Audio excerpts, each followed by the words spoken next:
I'm going to go a little bit like zoom out a little bit and just kind of take a look at what's been happening in immuno-oncology over these past few years. And as Dr. Castro said, there's a lot out there. I really like the idea of this combination network therapy piece if we can manage the toxicity. And I guess what I'd say is a lot of what we're seeing over this past few years are hopefully good pieces of information that can feed into these larger pieces of the story that we need to be able to understand as we kind of think about patient navigation and the work that's ongoing. So, and this hopefully will not be too long a talk. So I appreciate everyone sticking around. But just really at a very high level, there's a ton of amazing activity going on both from a research and clinical trial. You guys saw it all today. The way I was thinking about things here was like, as you think about patients, the next set of patients, there are potential approaches or options that may not have existed until recently. So, as long as we manage toxicities and long-term side effects, there's some really interesting things that you do there. I think the whole day has really shown kind of this need for deeper understanding of the molecular activities and having ways to think through things like simulation. And then to a couple of the points that came out in a few speakers this afternoon, right? There is one of the things, at least in immunotherapy, or especially in immunotherapy over the last few years, is there's been a lot of resource and investment. And so it's not always an objective interpretation that you're getting. So just keep that in mind as you look at both papers, as well as press releases, as well as studies going on. Okay, so in terms of thinking about immunotherapy and everything that's been going on, I was trying to kind of get a sense of like, if I didn't know about immunotherapy, why would I be excited? What has been going on? What's happening? And especially, as we think about oncology, there's been a lot of activity in oncology over the past, I'd say 10, 12 years, right? I think everyone would agree that we've really had an amazing era of things getting approved. Obviously, we have still lots and lots of challenges as we know about today, but when you look at it at a high level, you're like, okay, well, we have 332 FDA approved cancer drugs, and they span about 57 targets. Is my audio okay? Just let me know if my audio is not okay. I can take out my headphones. It's okay. We can hear you. Okay, it was a little bit choppy, but that's coming through. Okay, great.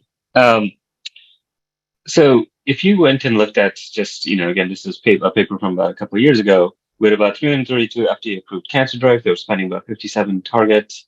And then when you kind of start zooming into the numbers, you see some interesting things, right? The monoclonal antibodies targeting PD-1 or PD-L1 were about 65 of those approvals. So 20% of those approvals are really just PD-1 or PD-L1.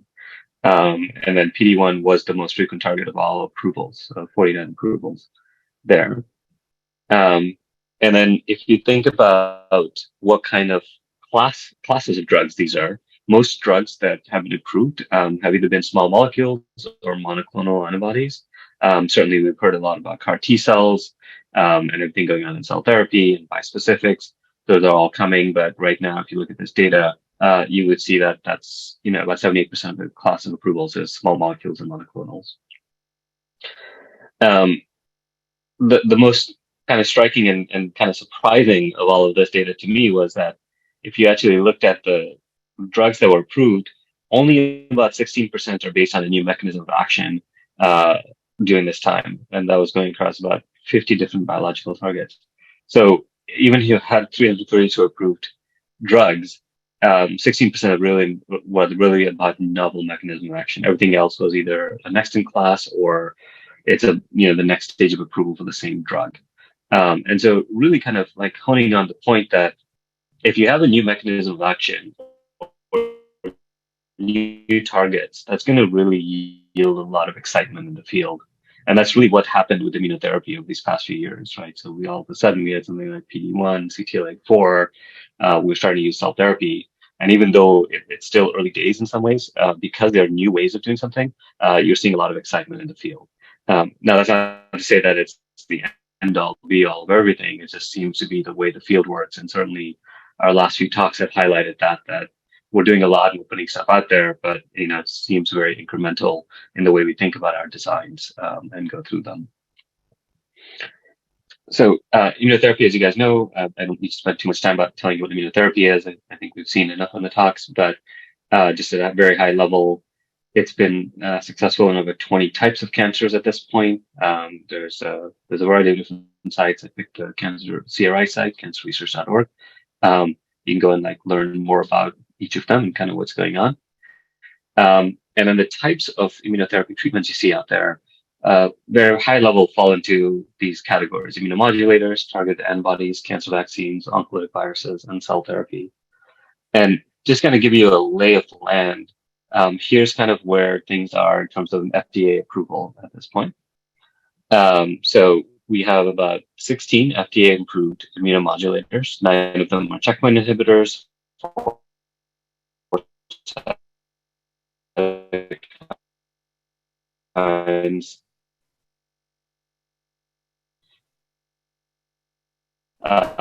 2 adjuvants, and DLR7. They're targeting IL-2 receptor. Okay, I'm going to kill my video. Okay. Sorry, hold on.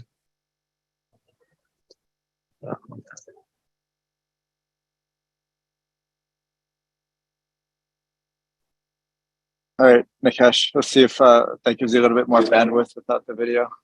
Okay, is this better? Sorry, it might just be my headphone. 100% better. Oh, okay. Sorry about that. Okay, let's see. Great. Okay, I apologize, guys. All right, so there we go. So kind of coming back down to cytokines. So you can see here basically what cytokines have been approved as we go through. And then I left the checkpoint inhibitors out to the last because, again, we've had about 9 checkpoint inhibitors approved. But when you look at which these checkpoint inhibitors are, it's pretty much been 7 of those 9 are PD-1 and PD-L1, right? So we have a LAG-3 now and we have a CTLA-4. Certainly, there's a variety of other ones that could be approved, and lots of work has been gone into them, like, for example, TIGIT.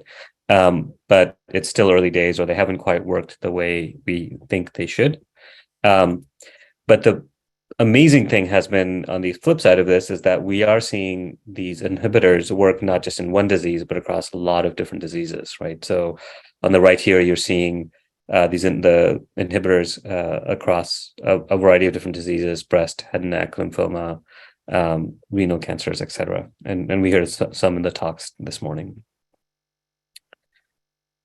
So the targeted, okay, great. So targeted antibody-based treatment approaches, there's basically kind of 3 classes of things that we've seen. Monoclonal antibodies, you guys know about, and you've seen a lot. Those seem to be the best, the most common ones.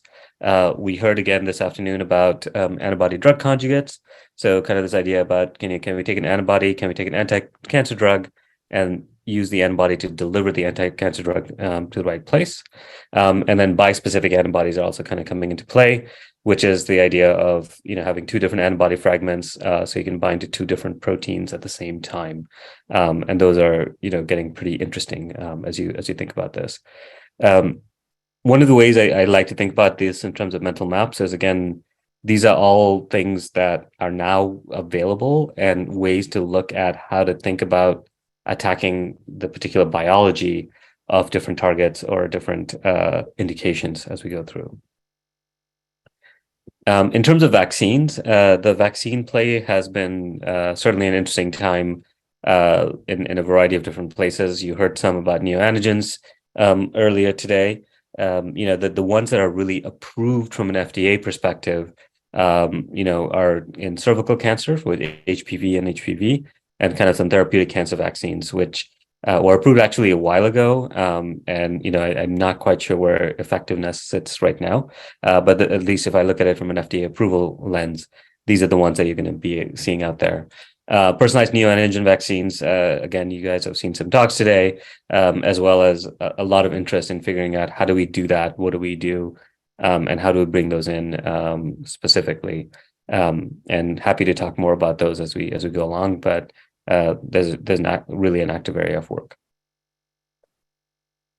And then oncolytic viruses, again, just kind of the high level idea is you have immune stimulating genes, then you remove your disease causing genes, and then you're able to use a whole host of platforms to be able to deliver your treatment. And so right now, the one that's been approved for cancer is an HSV one that infects tumor cells for melanoma. Now, if you went into trials, you can see that there's a ton of these platforms now that people are using and trying to use them with oncolytic viruses to deliver lots of different treatments and therapies as we go along. And then finally, last but certainly not least, cell therapies is a big player in immunotherapy these days, right? So the checkpoint and cell therapies have been usually the ways people think about it. So you have, at very high level again, classifying things, you have tumor infiltrating lymphocytes, you have engineered TCR therapies, and then you have your CAR T cells. So in the case of a CAR T cell, you're engineering a T cell and being able to infuse it in without having to activate it. Unlike the other ones on the left, where you're taking your T cells, activating them, and then reinfusing them back as you go along. Again, if I just take the FDA lens to see what has happened so far, you're seeing about 6 approved cell therapies. 4 of them target CD19, leukemia, and lymphoma. So this is both include Yescarta and Chimera, which are the first 2 cell therapies that came out, and then after that, we had 2 come out for targeting BCMA. And there's about 20 plus different cell therapy targets under evaluation in clinical trials right now. And the last thing I'm going to say about cell therapies, and again, this is a very high level view of a lot of really exciting, I'd say, bioengineering work that's ongoing, is really like there is, CAR T cells, but there's now also CAR NK cells. So kind of this idea of, can we, instead of infusing CAR and getting, attacking via T cells, can we use NK cells to attack? And how do we get there? And you see 2 different general approaches to these types of trials. You're either using autologous T cells, where you're taking the patient's T cells, isolating them, and then reinfusing them, or you're trying to do allogeneic approaches, which are then going ahead and trying to take healthy donors and then having a variety of different methods to be able to isolate them and grow them out as we go along. iPSCs are also coming up in this field. I'd say it's still early, but certainly exciting times in terms of the types of things you're going to be able to do from a bioengineering perspective in the CAR T or in the cell therapy space in general. Now, why did I go through all of that? I went through all of that because I wanted to kind of say, okay, well, if I give you that background and we start looking at what are the trials in this space look like, what do we see? And it's hard to kind of get your head around. So there's a really good Nature Reviews Drug Discovery article that comes out about once a year, where they go through and kind of have been tracking IO trials for about 5 years now. So again, kind of as most recent data coming up, I thought this would be a good one to kind of show you guys, where there's about 9,000 trials that have been started between 2018 and 2022 in the space. And if I drill down into kind of what that looks like, you can see here that there's modalities on the left, T cell targeting modalities, cell therapies, other immunomodulators, and you can kind of get a sense from the coloring as to what indications they're going after. And to me, what's interesting and exciting is, the bulk of the research is in solid tumors. In some ways, we expect that, given that's where the bulk of the cancers are. What I was very interested in seeing is, if I look over here in 2021 and 2022, about half of the therapies half of the trials in cell therapies are actually in solid tumors. And this is really kind of this holy grail, because the approvals and the successes in CAR T have come from leukemias and lymphomas. And so it's really interesting to kind of see what these approaches for solid tumors are going to bring. And I think both from a technology perspective, as well as a perspective of new ways of thinking about bioengineering, I think we're going to see some pretty interesting things coming out. Um, this is just kind of a zoom in again on the cell therapy modalities. I'd say, kind of talk through some of the stuff up top here, if you want to just see what kind of modality they're looking at. On the bottom here, you can start seeing, what are the other trials that you will see? What are the other markers that people are going after besides CD19 and BCMA, right? So you're kind of seeing here CD22 and CD20 coming up, as well as I'd say CD33 is going to be interesting as in terms of a target over this next couple of years as we come through it. Kind of moving out of cell therapy and just thinking more generally about the IO space, I'd still say that the T cell targeting seems to be winning quite a bit, and it's it makes sense, right? So when we think about immunocell therapies and immune therapies, T cells were your first targets, and they still seem to be getting the bulk of the what's the best way to say it? Bulk of the attention. I'll leave it at that, right? And so you can kind of see that a lot of T cell engagers we have going on, and not just in terms of the targets up here on the top, but on the bottom here, we're seeing a lot of bispecifics now coming out trying to target, certainly PDL1, but in combination, you can see PDL1 and CD47, for example, coming together, or CD47 and TGF beta. I don't quite know how everything's going to play out soon because, again, this is a very high level view, but it's an interesting way to kind of think about, as people think about immunotherapy and think about where they're spending their time, they're really, this is kind of a bulk of the work that's happening. As you kind of switch from the lens of, T cells and T cell targeting to other immune cells, there is also recognition that other immune cells play a role, and there's ways to target those as well. And we're starting to see more of that. As you look up here, more trials are coming up that are going to be targeting other immune cells. And these are not, they're not as many as the number of T cell targets, but again, I would kind of focus more on the tails of some of these as opposed to the large distributions, right? So as we saw from the context, you're going to see a lot of continued work in things like PD-1, CTLA-4. So those will still dominate your average, but if you start looking at the tails, you'll really see where the trends are in terms of new things kind of coming out. So for example, here we're starting to see a lot of other targets landscapes kind of coming into play. And this idea that, you don't always have to use T cells as your immune modulating or your way to engage. You can use other immune modulators as well. And then the last slide here about this is really kind of showcasing that, we are in a space now, I'd say over the last 4 or 5 years, PD-L1, PD-1 really dominated the space. And it still seems to be dominating it, in a view like this. But if you kind of focus on the number of targets, we're continuing increasing the number of targets that these trials are going after. And so I think, over time, we're going to see some new ones come up, and they will kind of start showcasing other activity as well. And, again, kind of just a lot of what we've seen today showcases that it's not going to be one thing that's going to win out or one way to treat a patient. It's really kind of coming and looking at the molecular data as well as understanding some of these network therapy type approaches. But I'm hoping that the data coming out of these trials will help inform some of those pieces, because there is a lot of activity out there, and it's really going to be, how do we take that activity and then synthesize it into this broader picture? Because unfortunately, the way we run trials would not be the way to run trials for that broader picture as we go through it.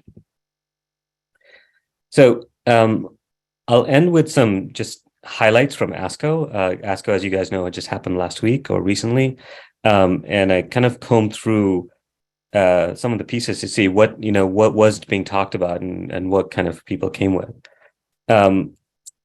So first things I decided to do was what has the FDA really just approved very quickly recently? And so there's been about 2 or 3 of these accelerated approvals that happened in January and February, so which then kind of also came out to play again. So for example, in this case, thinking about HER2 and targeting beyond breast cancer, Certainly we know HER2 has been mostly in breast and some in gastric. There was an accelerated approval. This got done where I think this trial was supposed to end in 2025. They've accelerated the approval and made it available now for patients that have a HER2 positive colorectal cancer. So that's kind of really interesting. And I put on the right side here kind of the expression of HER2 from a paper from I think 2 or 3 years ago, really kind of to showcase that I think HER2, because it's been around for quite a while, there are quite a few different drugs out there, and I think you're going to see some activity in terms of how people try and take those drugs and now apply them to different indications, given some of these recent activity and approvals we're seeing here. This was a really interesting one in terms of patient benefit, because we've had this ADC for a while, for kind of looking at kidney cancer, sorry, not for kidney cancer, for bladder cancer, and kind of bringing it together with Keytruda as a first-line option is going to become really useful, as opposed to some of the standard of care therapies right now that aren't as good or kind of more toxic. So this was pretty cool to be able to see that this can become a first-line option for metastatic bladder cancer. And then this bispecific just really got approved as well last month. And this bispecific really is looking at DLBCL, or diffuse large cell B-cell lymphomas. And it's kind of a showcase of this idea that you can, simultaneously bind to CD3 and also bind to CD20, and then have, induce apoptosis of the B-cell, of the tumored B-cell, which makes sense in the case of B-cell lymphoma here. So I think this approach will be interesting in that, certainly bispecifics are a big thing right now, and people are really interested in thinking about how to use those. So some of these successes, I think, are going to accelerate some of the thought process and platforms that are going to drive these aspects as we go along. And then just a few more highlights. So we have, trastuzumab that was from HER2 again, where in ASCO you saw that it could prove effective in other cancer types. So the response rate there was about 37% in cancers where there's usually lower expression of HER2. So it seems like that there are ways to be able to get activity in these lower expressed HER2 tumors. This one also was an interesting one in terms of a study. It showed us that you don't always need to add a checkpoint. It may actually not be the right thing to do. And so this is a study around advanced kidney cancer, where one of the common ways was to re-challenge with a new immunotherapy once you had kind of gone through your first lines of treatments. And here just kind of showing that doing that wasn't always going to give you the benefit that you think you would. And so I think, again, just having some of these types of data points are also really useful, both for informing the types of analysis, but also just kind of keeping in mind that it's not always about adding more as you go through it. And then another one that was also pretty useful was the Prospect trial, where patients with locally advanced rectal cancer, they were given chemo alone before surgery instead of chemotherapy and radiation before surgery, and skipping the radiation helped minimize toxicities in certain cases. So again, really interesting times and data points that I think are going to be useful in terms of feeding some of the types of things people are thinking about.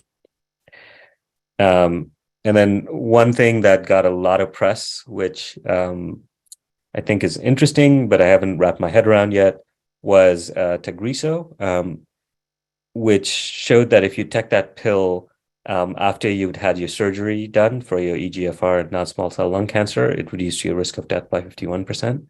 So this is cool because they followed patients for almost 3 years having given this pill, and showing that they're doing well.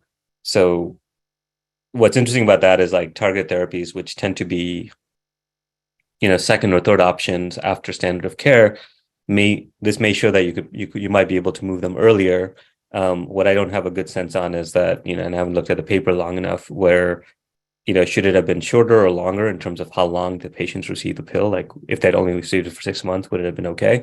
I don't know that answer. And then finally, in terms of like new checkpoint inhibitors or newer, TIGIT's been around for the past few years, hasn't done as well. There was one a good study that came out that showed that if you take TIGIT in standard of care for previously untreated liver cancers, you were seeing some pretty interesting response rates, but it was a small sample size. It's about a 58 patient studies. And so, more needs to be done to kind of really flesh out what that signal looks like. All right, last slide. So just again, there's a lot of activity. I'm hoping that these data points are useful as you guys think about the next sets of RTT patients, both in terms of what's going on. Certainly the understanding of molecular activities need to be there. But just like with everything else, and especially in this space, beware of sample size and study designs, as there's been a lot of work to put in to kind of get some of this work that we're seeing kind of come out. A lot of the data I showed here today, and this is really also an acknowledgement, has come from the Cancer Research Institute website. If you haven't been there, I really highly recommend you go there. They're also the ones that do the landscape analysis paper that I was showing you. And then certainly FDA and ASCO website for some of those latest data points that we were looking at here.